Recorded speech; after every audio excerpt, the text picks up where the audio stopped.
আমার কেউ খাবার দেয়নি। আমার মানুষের অনাহারি জীবনটা চলে গেছে।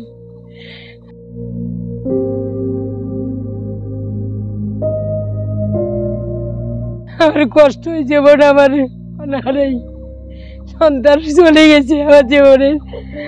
এখন ভাত আলোচনা করে আমি জীবন করছি, চাল ভাজা খেয়ে দিন গেছি।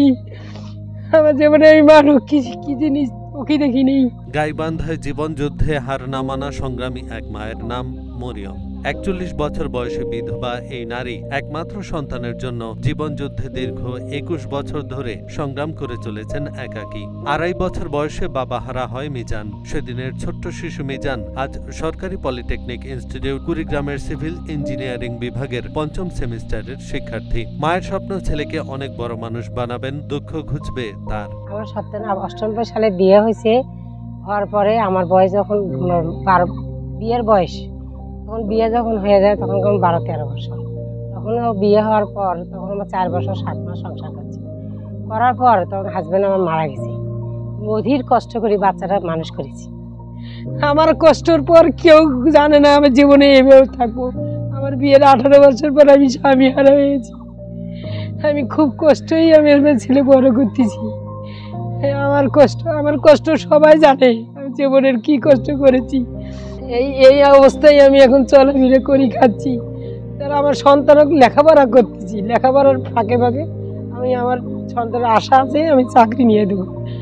আমার এখন কপালে কি আছে জানি না। আমার এই সন্তানটা যখন খাবার পায়নি তখন হাঁটিয়ে হেঁটে আমি গাইবান্ধা চলে গেছি। যাওয়ার পরে একটা ক্লিনিকে চাকরি করছি।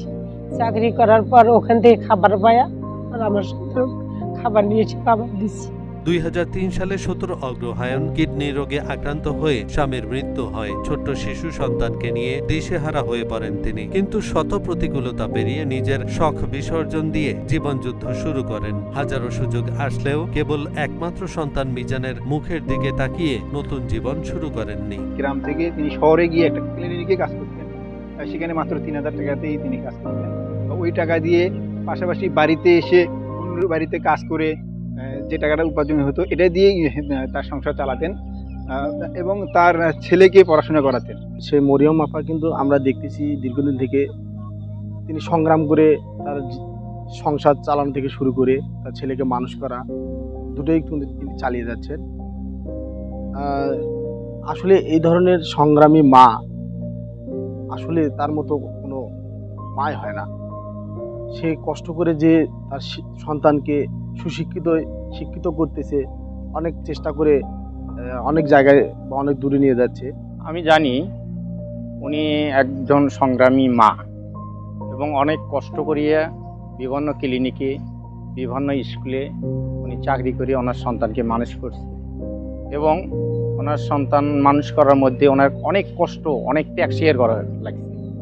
তা আমার জানা মতে যে উনি যে ত্যাগ স্বীকার করিয়ে ওনার সন্তানকে এতদূর পর্যন্ত নিয়ে গেছে, আমি মা দিবসে উনি একজন সেই মাপের মা হিসেবে আমি ওনাকে ধন্যবাদ জানাই। মরিয়ম বেগমের স্বপ্ন ছেলেকে মানুষ করবেন, ছেলে বড় হয়ে তার দুঃখ ঘোচাবে। তাই জীবন সংগ্রামে ঘর থেকে বেরিয়ে পড়েন বাইরে। গাইবান্ধার একটি ক্লিনিকে ৩,০০০ টাকা বেতনে চাকরি নিয়ে ২০১৪ সালে ছেলেকে উপজেলা প্রশাসন কর্তৃক পরিচালিত কল্পলতা স্কুল অ্যান্ড কলেজে ৬ষ্ঠ শ্রেণীতে ভর্তি করে দেন। এর মাঝেই গাইবান্ধার একটি প্রাইভেট শিক্ষা প্রতিষ্ঠান SKS স্কুল অ্যান্ড কলেজে আয়া পদে ৮,০০০ টাকা বেতনে চাকরি পান মরিয়ম। তখন সন্তানের পড়ালেখার খরচ নিয়ে খানিকটা চিন্তামুক্ত হন তিনি। পরে মিজান একই প্রতিষ্ঠান থেকে JSC পাশ করে গাইবান্ধার সরকারি টেকনিক্যাল স্কুল অ্যান্ড কলেজ থেকে ২০১৯ সালে SSC, একই প্রতিষ্ঠান থেকে ২০২১ সালে HSC পাশ করে মিজান। পরে ২০২৩ সালে মেধা তালিকায় কুড়িগ্রাম সরকারি পলিটেকনিক ইনস্টিটিউটে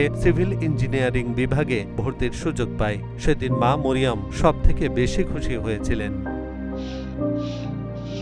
এহসানুল হক, ঢাকা পোস্ট।